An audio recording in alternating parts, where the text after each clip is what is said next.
What is up, guys? It is Nisho here, and today I got a bit of an unpopular opinion with this card that was shown called Replenishment Squad.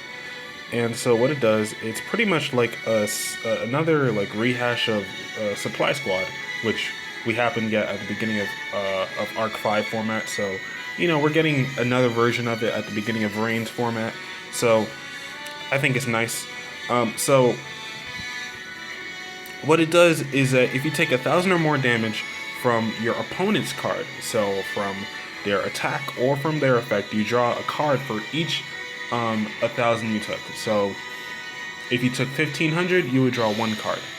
Now, if you took 2,400 in a single attack, you would draw two cards. Or if you took 1,500, you would draw one, and then you took another 1,500, you would only draw two. Because although it was 3,000 in total, from the two 1,500s, because the way this card is worded, it's only based on each chunk by itself. So even though it was 3,000 damage total, you would only draw two cards because it's two 15s and not 3,000 at once, And so a lot of people are being quick to say that this card is pretty bad. And honestly, I can see why they would think that. Because it's something that where, like, Yu-Gi-Oh!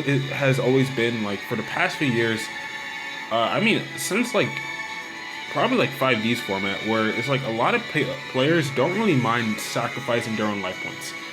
And, like, decks like Heroes, where they activate cards like A Hero Lives, or, decks that play heavy on the Solemn Brigade, like Strike and Warning, and even Judgment when Judgment was still around,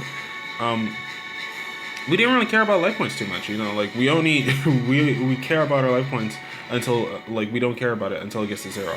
That's when we start to care, or when it gets to a point where we see our opponent has game.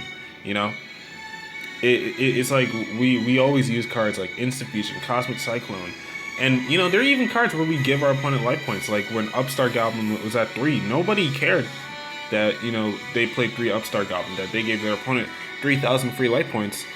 Because honestly, life points don't really do too much to affect the game, like affect the plays that both decks make, unless you have a deck that's based off of life points, like Chain Burn, or in a rare case like Arrow Mages, where your deck is based on your own life points. But still, life point loss isn't something that we care too much about in Yu-Gi-Oh!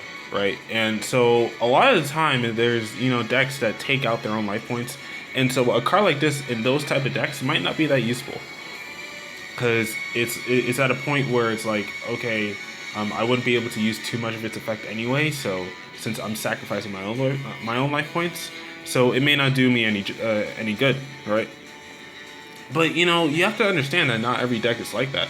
And I feel like there are a good number of decks out there that may not have a draw engine in themselves, and could use this card, could really utilize the fact that it's just pretty much just drawing for taking damage. It's like it's like if you take 2,000 damage, you're drawing 2 cards. If you take 1,000 damage, you're drawing a card.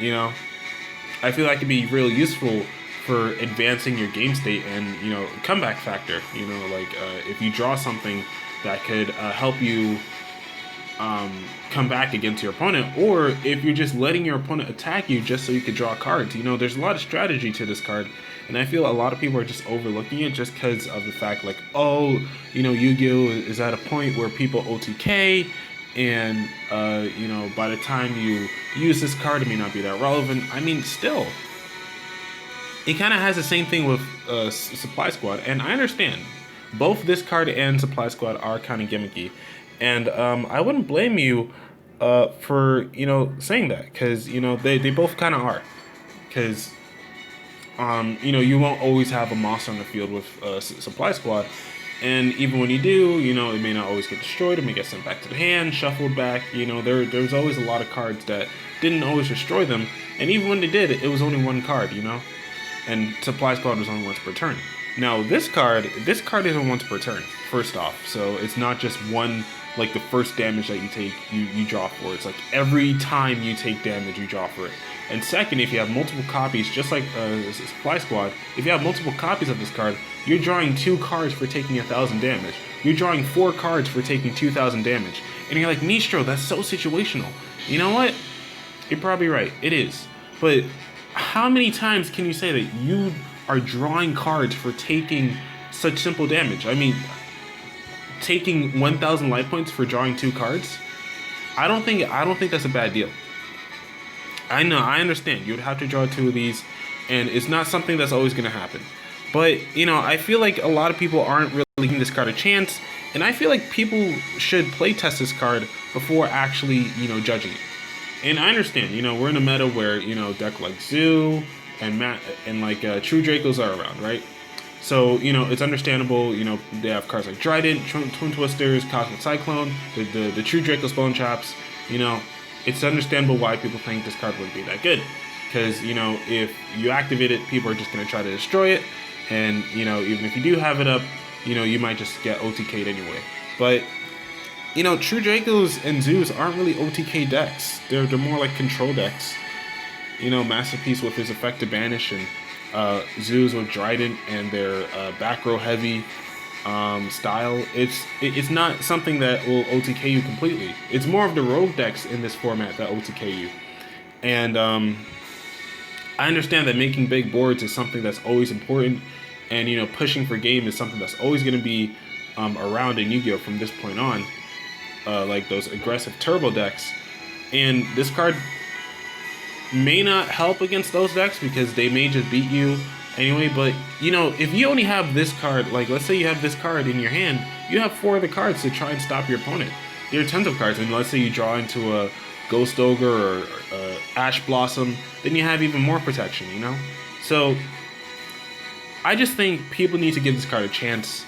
Just play test it before you judge it, alright?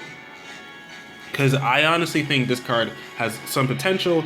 And you know, if you're playing it against a deck like Trickstars, people are using as an example, that may not be able to inflict that much, like more than 1,000 at a time, since you know, they inflict like little increments of 200 altogether. And you know, just side it out. You know, it's as easy as that. You know, just side in another card that could be more useful.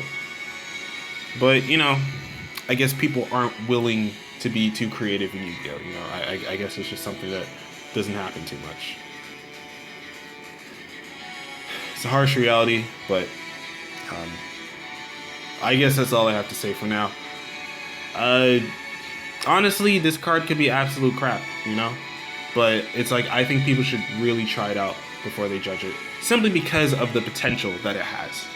Not because of, you know, they think that it's bad. You know, they should try it out first and see if it actually works out or not. That's what I'm saying.